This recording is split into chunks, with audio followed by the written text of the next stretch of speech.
Okay, this is the video about our notes from today in math. This is really for the asynchronous version of this. I did it on Zoom in real time, but that may have been too fast for students, and they might want to make sure that they can go back, pause the video, and make sure that all of their notes are correct. So this video is for that purpose. So I want to go over the notes, and I'll go through them slowly and leave them up on the screen for you so that you're able to write them down. And then if you have any questions, you can always email me. So the rationale behind this is that I want the students to understand where we are going, beginning with the end in mind. And so I want the students to know what the biggest objectives are, the biggest targets within this first unit. And so those are represented by bullseyes. So we are currently going to focus on place value and the place value system for the first unit in 5th grade math. And one of the things that students need to be able to do is understand place value relationships. So we did a little bit of a review. I wrote down a number, a multi-digit number for them, 328,000. And I just kind of refreshed their memory with prior knowledge that they already have, which is that we know the ones place, the tens, the hundreds, the thousands, the 10,000s, and the 100,000s. That's something that we remember. We understand that as digits continue going in this direction, that they get larger.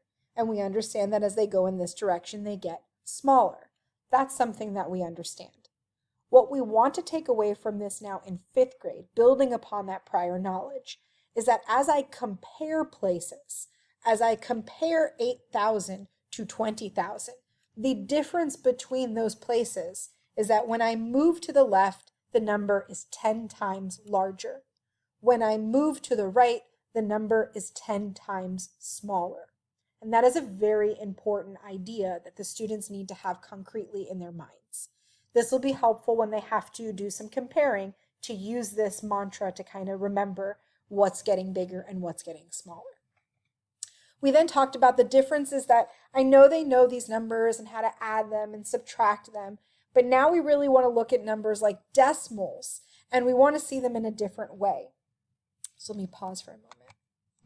We know that in grades kindergarten through 4th grade that we were referring to these pieces as flats because they are a model of 100 cubes all together, and that would be considered 100. And we knew that these were called rods because they have 10 cubes all together in one rod, and that these are called units. And we use these to learn ones and tens and hundreds. But what's different now is that we're learning about decimals. And in order for us to understand decimals, we have to look at these tools completely differently. Instead of seeing this as 100, we're going to see this as one whole thing. This is one whole. And so when I look at this, instead of it being a 10, it is really 1/10 of the whole. And this here, instead of considering it as 1, it is really 1/100th of the whole. Now we don't have something to represent 1/1000th, but we can imagine as it is getting smaller that it would be even smaller than this. So what we did inside of our notes is to understand that representation, we drew the number 328 thousandths. And what we did here is we drew it as it would be with these blocks as a visual, that it would be those 3/10ths, it would be those 2/100ths, and then finally, almost not even able for us to see, those are those 8,000ths. The big picture here, the big thing that you need to take away from all of this is that we are going to be looking at numbers that are big numbers and also numbers that are numbers that have decimals with them. And we want the students to be able to understand that when the decimal point is moving to the left, the number is getting bigger. And when the decimal point is moving to the right, the number is getting smaller. Another way of seeing that is that when I am moving the decimal point, I'm really doing 10 times. When I'm moving it to the right, I'm really doing 10 less or divided by 10. That's an important skill, so I hope that these visuals are going to help them as we continue to learn throughout the unit. The second target is writing multiple forms of a number. So there are many different ways that you can write a number, and we know the standard form. The standard form is just writing it with numerals like 1,275. But the word form is going to be, and this is important, if it's a large number like this without a decimal, there's going to be commas in the word form. So for example, word form here should be 1,000, comma, 275. So we went over why that's important because many students missed that question on the baseline test. They were confused by the word and what and meant, and we will go over that. We then looked how expanded form has many different ways how you can do it. One of the simplest ways you can do it is by breaking it down in like a distributive property. This really would be 1,000 plus 200 plus 70 plus 5. If I were to do this with products, it would look like 1 times 1,000 plus 2 times 100 plus 7 times 10 plus 5 times 1. And then to be extra fancy, if I wanted to do it with exponents, I would say 1 times 10 to the third power plus 2 times 10 to the second power plus 7 times 10 to the first power plus 5. Now the reason why there is 10 to the third power is if you're a mathematician, you're always looking for patterns. And I noticed that in 1,000, there are 3 zeros. And when I represent 1,000 as an exponent, it's 10 to the third power. So it's almost like the exponent is telling me how many zeros there are going to be. Let's see if that pattern actually works. 10 to the second power is 100, and 100 has 2 zeros. 10 to the first power has 1 zero. So it is a pattern that seems to work. Now, after we were looking at writing in multiple forms of a number, we then took a look at decimals.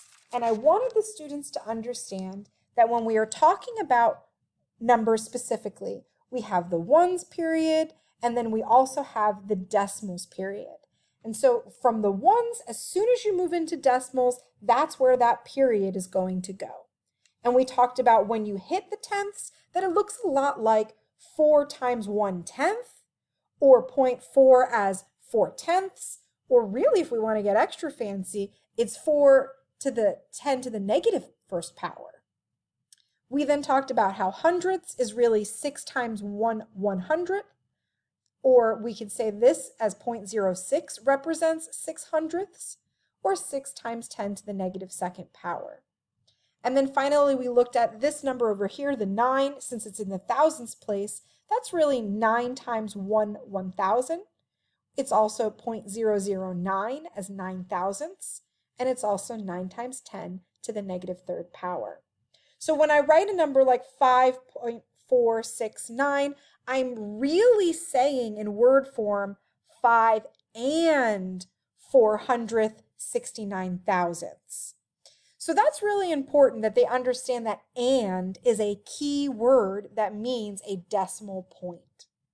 We then looked at how you could represent that in expanded form. You could do it as 5 plus, you can see here that 0.4 plus 0.06 plus 0.009, so that you're adding that 5 plus the 4/10ths, the 6 hundredths, and the 9 thousandths. If I were to do it as products, I would say 5 times 1, 4 times 1/10, plus 6 times 100, plus 9 times 1,000.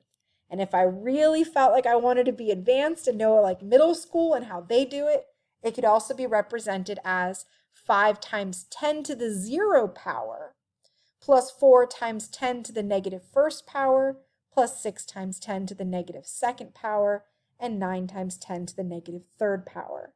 It seems like a lot, but I'm trying to show the students that there are patterns in math, and it's important to pick up on those patterns.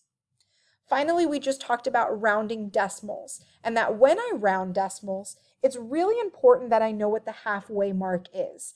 And it's helpful to just draw myself a number line, putting 7.3 on one end, 7.4 on the end, and knowing that that halfway point is going to be 7.35.